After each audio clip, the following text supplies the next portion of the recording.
नमस्कार, times now Navbharat digital देख रहे हैं आप। मैं हूं आदर्श, आपके साथ सैयद है हमारे साथ। और आज देश में चुनाव परिणामों की ही चर्चा हो रही है। एक तरफ जहां कर्नाटक विधानसभा चुनाव के परिणाम आए हैं, वहीं उत्तर प्रदेश निकाय चुनाव के परिणाम भी आए हैं। कई उपचुनाव भी हुए हैं जिसके भी नतीजे आ गए हैं। ज़्यादातर सीटों के नतीजे आ गए हैं। कई जगहों पर अंतिम चरण में मतगणना चल रही है। क्या पूरी स्थिति बनकर आई है आज के नतीजे के दिन की, इस पर हम चर्चा करने के लिए इकट्ठा हैं। सैयद भाई हमारे साथ हैं। शुरुआत हम जो पहला बड़ा चुनाव था उससे कर लेते हैं। कर्नाटक में जैसी कि प्रत्याशा थी, जैसा कि लग रहा था, तमाम एग्जिट पोल भी उसी ओर इशारा कर रहे थे।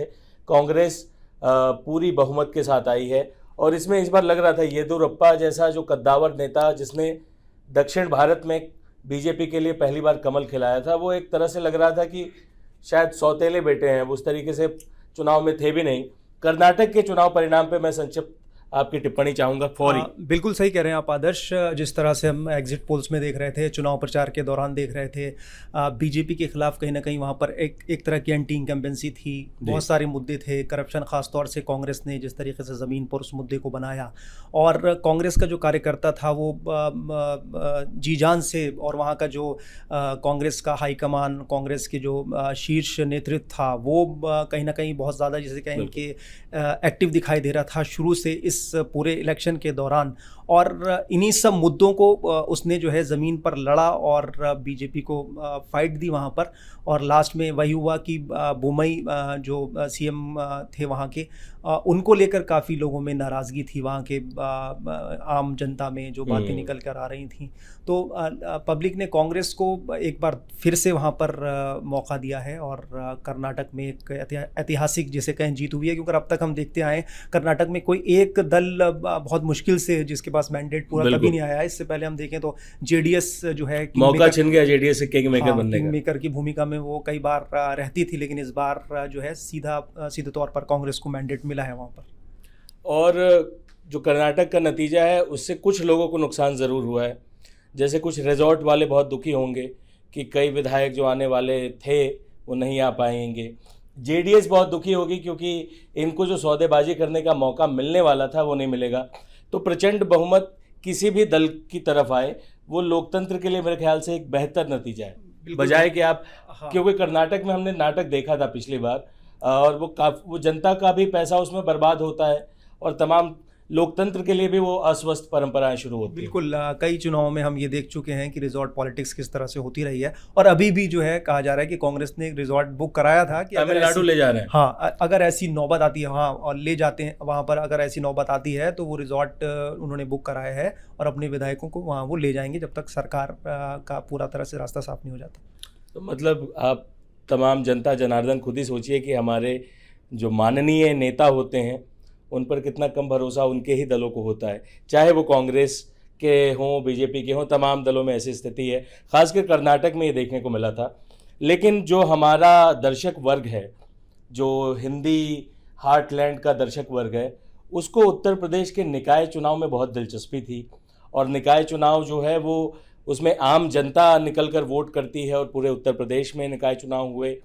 ये निकाय चुनाव इसलिए भी महत्वपूर्ण थे क्योंकि अगले साल जो लोकसभा के चुनाव हैं 2024 में, उसमें उत्तर प्रदेश में सबसे ज़्यादा आपको मालूम है कि संसद की सीटें हैं और उत्तर प्रदेश से तय होता है। ये कहा जाता है कि दिल्ली का रास्ता उत्तर प्रदेश से ही तय होता है। निकाय चुनाव इसलिए भी अहम था क्योंकि अतीक अहमद और उसके भाई अशरफ के साथ जो हुआ, मुख्तार की सज़ा की बात हो, अनिल दुजाना और ऐसे कई गैंगस्टर्स पर योगी आदित्यनाथ की एकदम सीधी कार्रवाई है। तो लग रहा था कि क्या इससे पोलराइजेशन हो सकता है। सपा से अतीक अहमद का जुड़ाव था और अखिलेश यादव ने बाद में इसका विरोध भी किया कि उनकी पत्नी को गैंगस्टर नहीं कहना चाहिए वगैरह वगैरह। निकाय चुनाव के परिणामों में बीजेपी को प्रचंड जीत मिली है। योगी आदित्यनाथ का जलवा कायम है। इसको किस तरह से देख रहे हैं? क्या ये योगी के कार्यशैली पे जनता की मुहर है? बिल्कुल जनता की मुहर है। और अब तक हम कहते आए थे कि डबल इंजन की सरकार है, अब डबल नहीं बल्कि ट्रिपल इंजन की सरकार हो गई है यूपी में, क्योंकि विधानसभा, उसके बाद केंद्र में सरकार, और अब जो है वो निकाय चुनाव में भी बीजेपी ने कब्जा कर लिया है।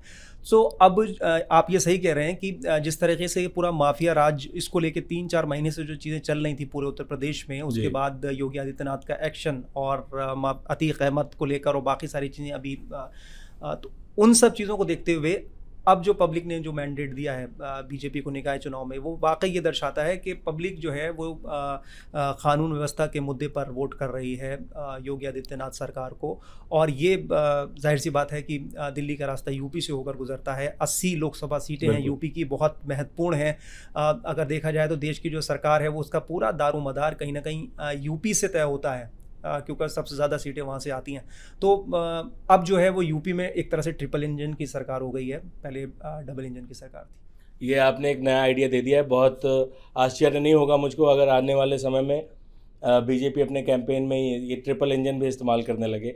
अगर आप करें तो सैयद भाई को उसका कॉपीराइट ज़रूर दें। बहरहाल एक और उपचुनाव की बात करूंगा मैं, और उत्तर प्रदेश के ही स्वार विधानसभा पर जो उपचुनाव हुआ। और ये स्वार विधानसभा वही विधानसभा है जहां आज़म खान के बेटे अब्दुल्ला आज़म खान अयोग्य ठहराए जाने से पहले विधायक हुआ करते थे। और ये रामपुर में ही आता है, और रामपुर जो 1980 से आज़म खान का गढ़ माना जाता था, आज़म शो कोट अनकोट गढ़ कहा जाता था उसको, ये आखिरी कह सकते हैं कि ताबूत में आखिरी कील ठोक दी गई है, क्योंकि आज़म खान खुद भी निकले थे प्रचार के लिए। इस बार एक उन्होंने हिंदू प्रत्याशी भी खड़ा किया था, कई तरह के समीकरण साधे थे। आखिर में अखिलेश यादव पहुंचे थे, चंद्रशेखर रावण पहुंचे थे, तो एक दलित वोटों को भी साधने की कोशिश हुई, लेकिन अपना दल के प्रत्याशी को जीत मिली है। आप सही कह रहे हैं आदर्श। मैं इस बीच में एक बात कहना भूल गया था कि इस पूरे जो उपचुनाव हुए 2 सीटों पर, स्वार और मिर्ज़ापुर की जो 96 विधानसभा सीट थी, और उसके अलावा निकाय चुनाव जो उत्तर प्रदेश में हुए, बीजेपी ने इसको जिस तरह से वो पूरी शिद्दत से लड़ती आई है इस चुनाव में, हमने देखा कि योगी आदित्यनाथ खुद जो है वो चुनाव प्रचार कर रहे थे, बड़ी बड़ी रैलियों में उन्होंने खुद जो है पब्लिक से कनेक्ट किया। कई ऐसे मुद्दे थे, माफिया राज यूपी में हो चाहे, या फिर भ्रष्टाचार की पिछले सरकारों का मुद्दा, उसको उठाया। तो इस तरीके से कहीं ना कहीं बीजेपी थी पूरी तरीके से उसकी लाइन क्लियर थी कि हम इस चुनाव में जो है हमारे भविष्य में हमारी क्या योजना होने वाली है। 2024 को लेकर भी उसने अपना एक तरह से रोड मैप दिखा दिया था इस चुनाव में। 2 जो सीटें हैं जो आप उपचुनाव की बात कर रहे हैं, स्वार जो कि रामपुर की स्वार विधानसभा सीट है, ये अब्दुल्ला आज़म जो आज़म खान के बेटे थे, उनकी जब अयोग्यता जो उनकी हुई थी उसके बाद ये सीट खाली हुई थी। और वहाँ पर क्योंकि आज़म खान भी इससे पहले अपना चुनाव हार गए थे, पार्टी ने किसी और को उम्मीदवार बनाया था, उसमें भी समाजवादी पार्टी को हार मिली थी। और अब जो स्वार विधानसभा सीट पर अपना दल एस के जो शफीक अहमद अंसारी, बीजेपी और अपना दल एस के जो उम्मीदवार थे, वहाँ पर ये उनकी जीत हुई है। ये बड़ी जीत मानी जा रही है एक तरह से, क्योंकि बीजेपी और अपना दल के मुस्लिम कोई उम्मीदवार था पहली बार जिसने आज़म खान के जो है वो इलाके में जाकर उनका जो जिसे कहें कि किले को भेदा। और उससे पहले आज़म खान का एक तरह से कहें तो किला ढह ही चुका था। बिल्कुल, ये आखिरी कील ही है, क्योंकि लोकसभा का चुनाव भी हारे वो, उनकी हाथ से निकली वो सीट, विधानसभा की सीट जो 40 साल से थी उनके पास, वहाँ बीजेपी के आकाश सक्सेना जीते थे। और अब ये स्वार विधानसभा की सीट पर एक बड़े कमाल की बात आपने कही, मुझको ध्यान में आया कि आज़म खान का गढ़ माना जाता है रामपुर, वहाँ से आज़म खान ने जिस प्रत्याशी को उतारा था, सपोर्ट किया था, वो हिंदू एक प्रत्याशी था, इसीलिए था और वो वोट का कहीं ना कहीं ध्रुवीकरण हो जाए, हिंदू वोट जो है वो भी जाए उधर और मुस्लिम वोट भी जाए। और योगी आदित्यनाथ जिसके लिए प्रचार करने जा रहे थे वो मुस्लिम उम्मीदवार था, है ना। तो ये सियासत में हिंदू मुस्लिम नहीं, ये असल में रामपुर में योगी के लिए ये पर्सनल मामले हैं कुछ। तो रामपुर का भी मामला जो है वो एक हाई प्रोफाइल सीट थी। उपचुनाव ज़रूर थे, लेकिन रामपुर में योगी आदित्यनाथ की टीम ने जिस तरीके से, योगी खुद पहुंचे थे, आप बता ही रहे थे, रामपुर की सीट पर अब अब्दुल्ला आज़म 6 साल तक चुनाव नहीं लड़ सकते, जो आज़म खान के बेटे हैं। आज़म खान खुद 9 साल तक चुनाव नहीं लड़ सकते, 74 साल उनकी उम्र है इस वक्त। आज़म खान का नाम उत्तर प्रदेश की जनता 40 साल से सुनती आई है। क्या आज़म खान के राजनीतिक भविष्य को देखते हैं आप, या आज आज़म खान का सियासी चैप्टर क्लोज हो गया? बिल्कुल, सियासी चैप्टर पूरी तरह से क्लोज हो चुका है। वो इस कोशिश में थे कि शायद उस चुनाव में जीत नहीं मिली तो यहाँ पर जीत मिल जाए। एक ज़माना था, एक टाइम था आदर्श, आपको याद होगा कि आज़म खान को जब 2.5 चीफ मिनिस्टर कहा जाता था, उसमें आज़म खान ये और शिवपाल हुआ करते थे। तो अब उस टाइम पर उनकी क्या हैसियत थी, कैबिनेट मिनिस्टर थे, तूती बोलती थी उस वक्त। आज आप देखिए कि वहाँ पर वो अपना तो अपनी सीट बचा पाए, ना अपनी बेटी की सीट बचा पाए। और जिस तरीके से एक नैरेटिव पेश किया गया कि आज़म खान मुस्लिमों के रहनुमा हैं, सो अब जो है उसी विधानसभा में, उसी इलाके में आज़म खान को वहीं के मुसलमान रिजेक्ट कर दे रहे हैं। ये एक बड़ी बात है। बिल्कुल। और मुझको याद है 2019 लोकसभा चुनाव के लिए मैं गया था आज़म खान के गढ़ रामपुर में, और 2019 में हर गली में, हर जगह, हर सड़क पे आज़म खान के शिलापट लगे रहते थे।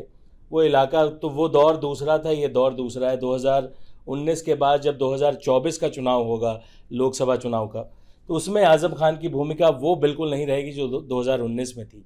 ये एक बड़ा बदलाव है रामपुर के लिहाज से भी, जो एक लंबे समय तक जहां बीजेपी के लिए सेंधमारी करना मुश्किल था, लेकिन अब वहां बीजेपी ने एक तरीके से कह सकते हैं एक छत्र बीजेपी का कब्जा वहां पे हो चुका है, चाहे लोकसभा में, विधानसभा में, निकाय चुनाव में। आदर्श, देखिए आज़म खान जो हैं वो अपनी एक भाषा शैली, अपने एक जिस तरह के वो भाषण देते हैं, जिस तरह के जुमलों का इस्तेमाल करते हैं, वो उसके लिए जाने जाते हैं। हमने इस चुनाव में भी देखा कि उन्होंने कहीं ना कहीं सीधे तौर पर नहीं, क्योंकि उन पर ये आरोप लगते रहे इलेक्शन कमीशन की तरफ से भी, तो उन्होंने बचते बचाते हुए विरोधियों पर वार किया। कहीं ना कहीं योगी आदित्यनाथ को भी उन्होंने वार किए। लेकिन देखा जाए तो पब्लिक ने जो जिन मुद्दों पर वोट किया, आज़म खान इमोशनल स्पीचेस देते हैं, पब्लिक को कहीं ना कहीं मनाने की कोशिश करते हैं, रिझाने की कोशिश करते हैं, लेकिन पब्लिक ने रिजेक्ट कर दिया। और पब्लिक ने बता दिया कि इमोशनल स्पीचेस से कुछ नहीं होता, बल्कि जो मुद्दे हैं वो बहुत महत्वपूर्ण हैं। और वही हुआ। योगी आदित्यनाथ को लोगों ने वोट किया, कानून व्यवस्था को लेकर या भ्रष्टाचार के मुद्दे पर जो है वो ट्रिपल इंजन की सरकार यूपी में बनती। कुल लब्बो-लुआब आज के चुनावी रिजल्ट वाले दिन का ये रहा है। पंजाब में भी एक सीट पर उपचुनाव हुआ जहां आम आदमी पार्टी के हिस्से में थोड़ी खुशी आई है। अखिलेश यादव ने उत्तर प्रदेश के निकाय चुनाव के परिणाम पर कुछ नहीं कहा है।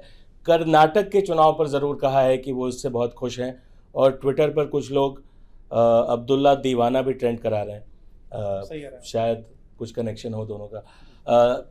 इन नतीजों पर फाइनली आखिरी टिप्पणी अगर आपसे मैं लूँ, तो क्या वो हाई पॉइंट है जो हमारे दर्शक जो देख रहे होंगे इन नतीजों को, क्योंकि इसमें हर किसी के लिए कुछ ना कुछ आया है।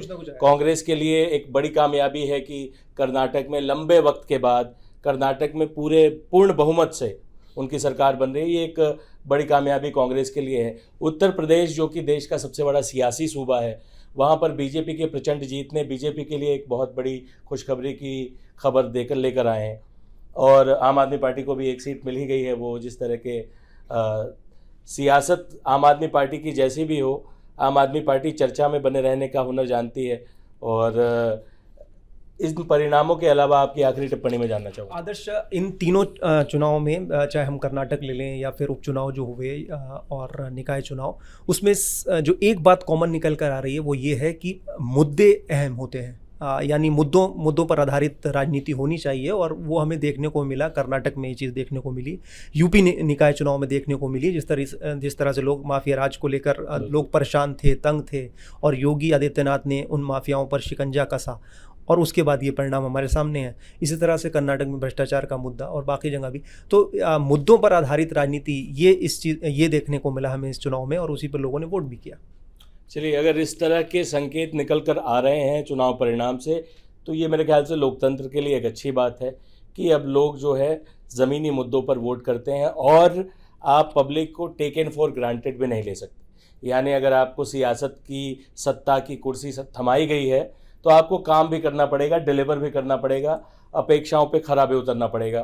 खैर, तो ये चुनाव परिणाम पर हमारी एक चर्चा थी, ताकि आपकी वो बेहतर समझदारी बन सके कि परिणाम तो आ गए हैं, दिन भर आप टीवी पर देख भी रहे होंगे, लेकिन लब्बो लुआब क्या निकला नतीजों का, इस बात पर सैयद भाई हमारे साथ जुड़े थे और हमारे लिए ये वीडियो रिकॉर्ड कर रहे थे। अभिषेक, आप सभी का बहुत बहुत धन्यवाद। इन नतीजों पर आपकी क्या प्रतिक्रिया है, कमेंट बॉक्स में ज़रूर लिखिएगा। जुड़े रहें टाइम्स नाउ नवभारत डिजिटल के सभी प्लेटफॉर्म्स पर। धन्यवाद।